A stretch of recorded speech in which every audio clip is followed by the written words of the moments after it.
നമസ്കാരം. മലയാളി വാർത്ത ഇൻസൈഡിലേക്ക് സ്വാഗതം. അച്ഛൻ്റെ ജീവനോളം വിലയുള്ള ആ കളിപ്പാട്ടം ഗംഗാവലിപ്പുഴ ആ പൊന്നുമോന് തിരികെ കൊടുത്തു.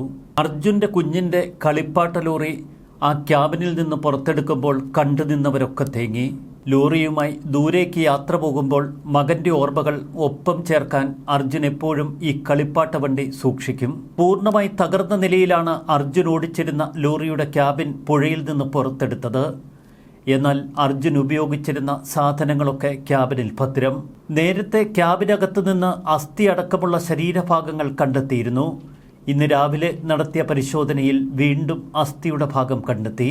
ക്യാബിനിൽ നിന്ന് മൊബൈൽ ഫോണുകൾ, ബാഗുകൾ ഉൾപ്പെടെയുള്ള സാധനങ്ങൾ കണ്ടെടുത്തു.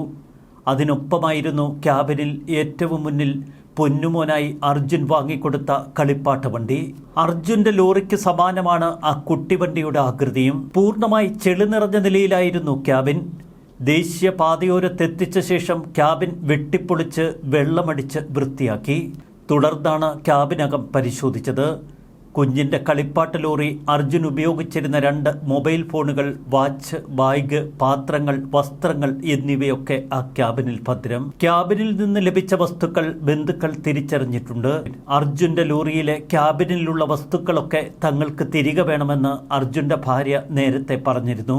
കർണാടക സർക്കാർ സാധ്യമായതൊക്കെ ചെയ്തുവെന്നാണ് അർജുന്റെ സഹോദരി അഞ്ജു പറയുന്നത്. മലയാളികളും കേരളത്തിലെ മാധ്യമങ്ങളുമൊക്കെ തങ്ങൾക്കൊപ്പം നിന്നു. എന്നാൽ ചില യൂട്യൂബ് ചാനലുകൾ തങ്ങളെ ഏറെ വേദനിപ്പിച്ചുവെന്നാണ് ലോറിയുടെ ഉടമ മനാഫ് പറയുന്നത്. മനാഫിനെ മാത്രം നന്മപരമാക്കുന്നതിനെതിരെ ചില മാധ്യമങ്ങൾ പ്രതികരിച്ചിരുന്നു. കഴിഞ്ഞ ദിവസം ലോറിയിൽ നിന്ന് 75% മൃതദേഹാവശിഷ്ടങ്ങളാണ് കണ്ടെടുത്തത്. അർജുൻ അവസാന സമയത്ത് ഉപയോഗിച്ചിരുന്ന വസ്തുക്കൾ കണ്ടെടുക്കുകയാണെങ്കിൽ അത് വീട്ടിലേക്ക് തരണമെന്ന് അർജുന്റെ ഭാര്യ തന്നെ നേരത്തെ ആവശ്യപ്പെട്ടിരുന്നു. ലോറിയുടെ മാതൃകയിലുള്ള ഒരു കളിപ്പാട്ടം. മകനു വേണ്ടി അർജുൻ വാങ്ങിക്കൊടുത്ത ഈ കളിപ്പാട്ടം ദീർഘദൂര യാത്രകൾ പോകുമ്പോൾ അർജുൻ കയ്യിൽ കരുതും. മകന്റെ ഓർമ്മ ആ ക്യാബിന്റെ മുന്നിൽ എപ്പോഴും കുട്ടിവണ്ടിയുണ്ട്. വാഹനവുമായി ബന്ധപ്പെട്ട രേഖകളൊക്കെ കൃത്യമായി സൂക്ഷിച്ചിരുന്നു ക്യാബിനിൽ. അർജുന്റെ അസ്ഥിയുടെ ഒരു ഭാഗമെടുത്ത് മംഗളൂരു FSL ലാബിലേക്ക് അയച്ചു. DNA ഫലം 2 ദിവസത്തിനകം ലഭിക്കും. DNA പരിശോധന നടത്തണമെന്ന് അർജുന്റെ കുടുംബവും ആവശ്യപ്പെട്ടിരുന്നു. ഔദ്യോഗികമായി മരണം സ്ഥിരീകരിക്കുകയാണ് ഉദ്ദേശം. കാർവാർ മെഡിക്കൽ കോളേജിൽ സൂക്ഷിച്ചിരിക്കുന്ന അർജുന്റെ മൃതദേഹാവശിഷ്ടങ്ങൾ DNA പരിശോധനയ്ക്ക് ശേഷം എത്രയും വേഗം ബന്ധുക്കൾക്ക് വിട്ടുകൊടുക്കുമെന്നാണ് അധികൃതർ പറയുന്നത്. കാർവാർ ആശുപത്രിയിലാണ് ഇപ്പോൾ മൃതദേഹമുള്ളത്. DNA ഫലം 2 ദിവസത്തിനകം ലഭിക്കുമെന്നാണ് അധികൃതർ പറയുന്നത്. കാർഗിൽ യുദ്ധത്തിന് ശേഷം ജീവിതത്തിൽ ഏറ്റവും വലിയ വെല്ലുവിളി നേരിട്ട ദൗത്യമായിരുന്നു അർജുനെ കണ്ടെത്താൻ ഷിരൂരിൽ നടത്തിയത് എന്ന് മേജർ ജനറൽ M. ഇന്ദ്രബാലൻ പറയുന്നു. ഇന്ത്യയിൽ ഇതുവരെ ഉപയോഗിച്ചിട്ടില്ലാത്ത സാങ്കേതിക വിദ്യകൾ ഷിരൂരിൽ ഉപയോഗിച്ചുവെന്നും അദ്ദേഹം വ്യക്തമാക്കി. അർജുനെ കണ്ടെത്താൻ ഡ്രോൺ ഉപയോഗിച്ചുള്ള സിഗ്നൽ പരിശോധനകൾക്കുൾപ്പെടെ നേതൃത്വം നൽകിയത് M. ഇന്ദ്രബാലനാണ്. പല പ്രതിസന്ധികളും നേരിട്ടുവെങ്കിലും എല്ലാം മറികടന്ന് ലക്ഷ്യത്തിലെത്താൻ സാധിച്ചുവെന്നാണ് അദ്ദേഹം പറഞ്ഞത്. കാലാവസ്ഥ തന്നെയായിരുന്നു തങ്ങൾ ഷിരൂരിൽ നേരിട്ട ഏറ്റവും വലിയ പ്രതിസന്ധി. മണ്ണിടിച്ചിലിനുള്ള വലിയ സാധ്യത. അതുകൊണ്ട് തന്നെ ജാഗ്രതയോടെയാണ് പരിശോധനകൾ തുടർന്നത്. പുഴയിലെ വെള്ളത്തിൻ്റെ ഒഴുക്ക് 8 knots ആയിരുന്നു. ഇത്രയും ശക്തമായ ഒഴുക്ക് വളരെ അപകടം പിടിച്ചതാണ്. കനത്ത മഴയിൽ പല വിദഗ്ധ ഉപകരണങ്ങളും ഉപയോഗിക്കാൻ കഴിയാത്ത അവസ്ഥ. തെരച്ചിലിന് അനുകൂലമായ യാതൊരുവിധ സാഹചര്യങ്ങളും ഒത്തുവരുന്നില്ല. സൈന്യം തെരച്ചിലിന് ഉപയോഗിച്ച ഒരു ക്യാമറ പോലും വെള്ളത്തിൽ പോയെന്ന് അദ്ദേഹം പറയുന്നു. 2ാം ദിവസം ആ പ്രദേശത്തേക്ക് മാധ്യമങ്ങളെ പ്രവേശിപ്പിച്ചപ്പോൾ ഒരു കാരണവശാലും ഡ്രോൺ ഉപയോഗിക്കരുത് എന്ന് ഞങ്ങൾ നിർദ്ദേശം നൽകി. എന്നാൽ 2 മാധ്യമങ്ങൾ ഡ്രോൺ പറത്തി.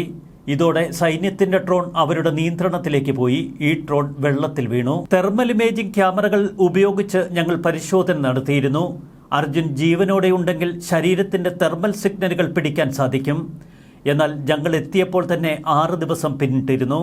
അർജുൻ ക്യാബിനിലുണ്ടെങ്കിൽ തന്നെ ക്യാബിൻ്റെ കപ്പാസിറ്റി 13,000 ക്യൂബിക് ഫീറ്റാണ്. അതിൽ ഓക്സിജന്റെ അളവ് നോക്കുമ്പോൾ 5% മാത്രമായിരിക്കും.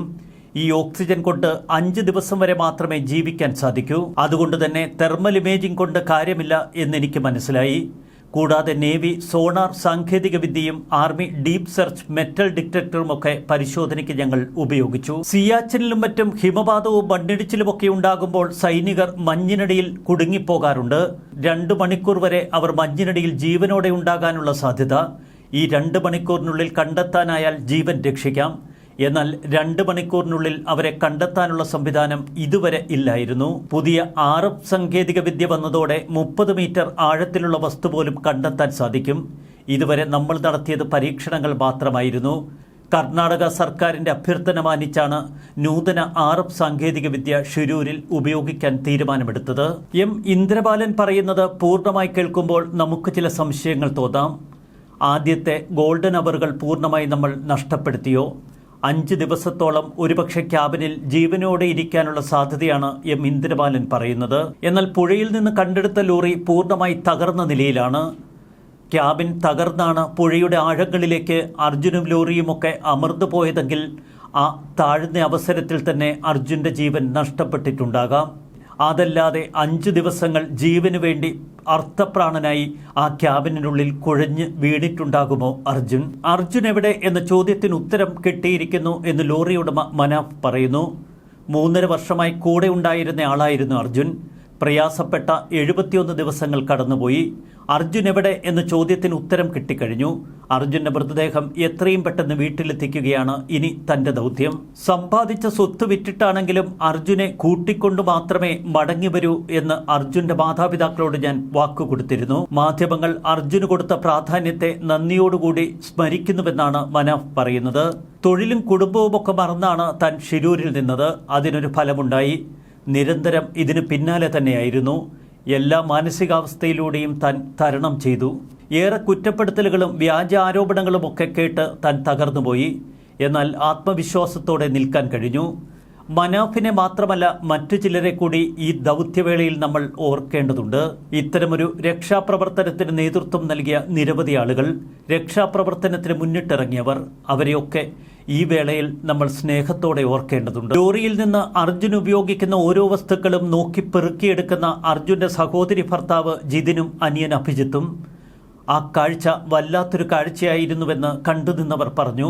ഒന്നും വിടാതെ എല്ലാം വീട്ടിലേക്ക് തിരികെ കൊണ്ടുവരണമെന്ന് പറഞ്ഞ അർജുൻ്റെ ഭാര്യ കൃഷ്ണപ്രിയ, പ്രിയപ്പെട്ടതെല്ലാം അവൻ ബാക്കി വെച്ചു. പ്രിയപ്പെട്ടവരെ തനിച്ചാക്കി ഗംഗാവലിപ്പുഴയിൽ അവൻ തന്റെ ജീവൻ വെടിഞ്ഞു. ഒടുവിൽ കണ്ണാടിക്കൽ വീട്ടിലേക്ക് അവന്റെ ചേതനയേറ്റ മൃതദേഹം. അർജുൻ തീരാനൊമ്പരമായി കേരളം തേങ്ങുന്ന മണിക്കൂറുകളാണ് കടന്നുപോകുന്നത്. ന്യൂസ് ഡെസ്ക് മലയാളി വാർത്ത.